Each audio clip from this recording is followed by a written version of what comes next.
It depends on why your baby's waking is my quick answer. So if your baby is truly waking because they didn't get enough during the day and they are legitimately hungry, then giving them extra whatever you decide to give, you could even top off with a bottle of breast milk if you don't want to introduce formula. In theory, if they're waking out of hunger, then giving them those extra calories is going to get rid of the waking. However, what I see happen most often is not that scenario.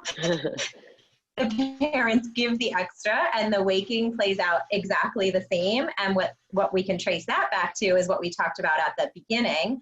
Babies are waking for other reasons. They're waking because something is missing from when they fell asleep before, or because in their minds there exists this very close association between the act of eating and the act of falling asleep. Therefore, when they wake up and they need to get back to sleep, they need to bring the two things together again. So it will help if their daytime intake just isn't enough to sustain them through the night, or they just aren't ready yet to go that many hours throughout the night. But it won't help if they're just waking because they don't have the skills to stay and get back to sleep independent of feeding, or they're just looking to satisfy that pattern. Okay, that makes total sense.